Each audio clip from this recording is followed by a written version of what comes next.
जय सच्चिदानंद।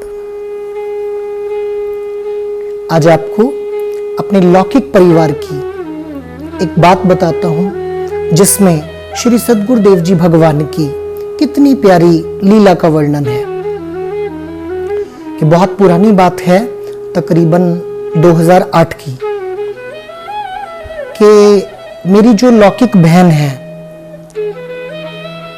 उनकी शादी करनी थी।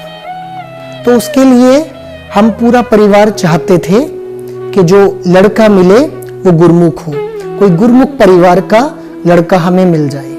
तो बहुत से श्री गुरु महाराज जी के संतों को हमारे माता पिता ने बोला कि भाई जी, महात्मा जी, कोई ऐसा लड़का बताइए जिससे हम अपनी बेटी की शादी कर सकें, जो गुरुमुख परिवार हो, तो वो हमारे लिए बहुत अच्छा रहेगा। पर श्री गुरु महाराज जी की लीला कहिए कि ऐसा हो नहीं पाया, कि उनका जहां पे रिश्ता हुआ वो फैमिली गुरुमुख नहीं थी। तो उनकी शादी हो गई श्री गुरु महाराज जी की कृपा से।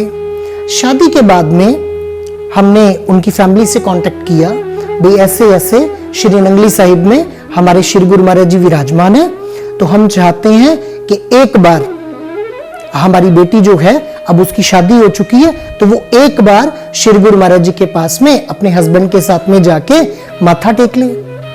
तो उनके परिवार से जब ये बात की तो वो गुरुमुख तो थे नहीं, तो उन्होंने बोला कि देखिए, हमारे कुल देवी है माता चिंतपूर्णी, तो हम ना ये साधु संतों में, गुरुजनों में विश्वास नहीं रखते, हम नहीं इंटरेस्टेड इसमें, हम नहीं भेजना चाहते अपने बेटे को वहां पर। तो पर उनसे 2-3 बार जब लगातार बात की तो उन्होंने बोला कि चलो एक बार तो हमारा बेटा चला जाएगा माथा टेकने के लिए, पर प्लीज आप दोबारा उसको इंसिस्ट मत करना, बार बार मत बोलना कि उसको वहां जाना हो। तो 2 अक्टूबर का दिन था 2008 में, तो वो दीदी को लेकर जो हमारे कुंवर साहब हैं वो श्री नंगली साहब पहुंचे, और यहां मेरी माताजी भी श्री नंगली साहब पहुंच गई। तो जब वो श्री मंदिर में गए, पहले तो उन्होंने श्री नलके के जल से स्नान किया। तो जो मेरी बहन है लौकिक, वो जब पूरे रास्ते श्री नंगली साहब के लिए अपने घर से चले, तो वो पूरे रास्ते श्री गुरु महाराज जी के श्री चरणों में विनती करते रहे कि श्री गुरु महाराज जी, मैं बहुत मनाने के बाद में अपने पति को आपके श्री चरणों तक ला रही हूं, आप कोई ऐसी दया मेहर करो कि दोबारा मुझे ना बोलना पड़े इनको कि श्री नंगली साहिब जाना है, ये खुद ही मुझे आपके दरबार तक बार बार लेकर आते रहे। पूरे रास्ते में जो मेरी बहन है वो विनती करती रही, और इतने में श्री नंगली साहब आ गया, और उन्होंने श्री नलके के जल से बाहर जहां व्यवस्था की गई है वहां पे स्नान किया, और उसके बाद में श्री गुरु महाराज जी के श्री मंदिर में आकर माथा टेका, दंडवत प्रणाम किया। और उसके बाद में हमारे श्री गुरु महाराज जी के निजी सेवादार हैं संत प्रेम प्रकाशानंद जी, तो उनको हम दीपक पुजारी जी के नाम से सभी लोग जानते हैं। तो वो महात्मा जी को भैया बोलती है, तो उन्होंने बोला कि महात्मा जी, ऐसे ऐसे मैं शादी के बाद में पहली बार आई हूं, और आप ये प्रसाद श्री गुरु महाराज जी को भोग लगा दो। तो तकरीबन 2008 की बात है, और 2 अक्टूबर को श्री नंगली निवासी भगवान जी का गद्दी निशीन उत्सव होता है। श्री परमहंस अद्वैत मत के सिंहासन पर 2 अक्टूबर 1919 को विराजमान हुए थे, तो वहां पर वो उत्सव भी मनाया जा रहा था।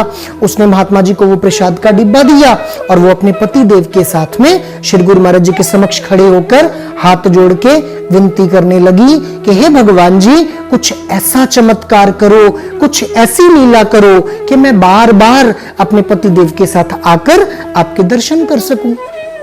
तो बोलते ना कि घट घट की पट पट की जानत, भले बुरे की पीर पछानत। तो श्री सद्गुरुदेव जी भगवान ने अपना चमत्कार दिखाया कि 2008 की बात है, तब तो श्री गुरु महाराज जी को श्रीमुख के पास भोग का ले जाकर भोग लगाया जाता था।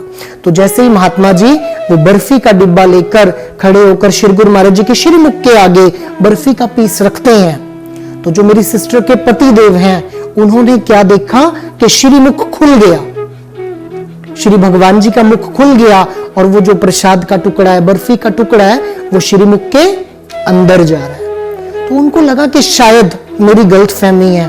उन्होंने अपनी आंखों को मला, अपने आप को झिंझोड़ा, और दोबारा देखा कि महात्मा जी ने जब वो प्रसाद का टुकड़ा श्रीमुख के आगे किया, तो श्री भगवान जी का मुख खुल गया, और वो बर्फी का टुकड़ा श्री भगवान जी के श्रीमुख में जा रहा है।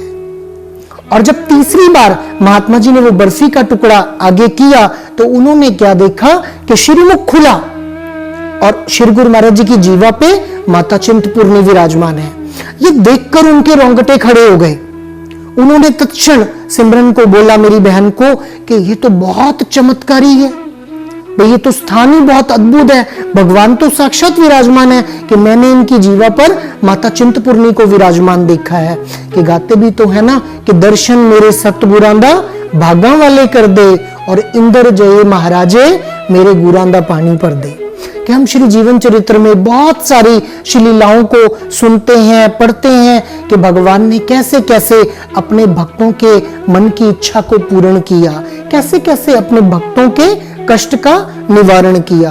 तो जो मेरी लौकिक परिवार से जो सिस्टर हैं, जो दीदी हैं, वो चाहते थे कि मेरे हस्बैंड को मुझे कन्विंस ना करना पड़े कि आप श्री नंगली साहब आओ, मुझे लेकर आओ, श्री गुरु महाराज जी का दर्शन करने जाना है। श्री गुरु महाराज जी ने ऐसा चमत्कार दिखाया कि अपने मुख को खोल दिया। जब श्री मुख खुला और उन्होंने वो दर्शन किया तो उनको अनुभव हो गया कि ये मूर्ति नहीं है, ये तो साक्षात श्री गुरु महाराज जी विराजमान है। और फिर उसके बाद में कितनी ही बार वो श्री दर्शन करने के लिए श्री नंगली साहब में गए। तो श्री गुरु महाराज जी की जो लीला है वो अपरंपार है। गाते भी तो है ना कि गुरु की महिमा है अमित, कही न सके श्रुति शेष, और जिनकी कृपा कटाक्ष ते रंकम होत नरेश। सिर्फ जरूरत है हमें अपने विश्वास को, अपने भरोसे को, अपने सदगुरु के प्रति दृढ़ करने की। और बोलते हैं कि जो पुकार दिल से निकलती है उनको श्री सदगुरुदेव जी भगवान जरूर सुनते हैं और उन पुकारों को सुनकर वो मनवांछित फल भी प्रदान करते हैं। तो आप और हम अपने भरोसे को श्री नंगली निवासी भगवान जी के प्रति बढ़ाएं बढ़ाएं बढ़ाएं और अपने श्री सदगुरुदेव जी भगवान के चमत्कारों का, उनकी लीलाओं का दर्शन करें। जय सच्चिदानंद।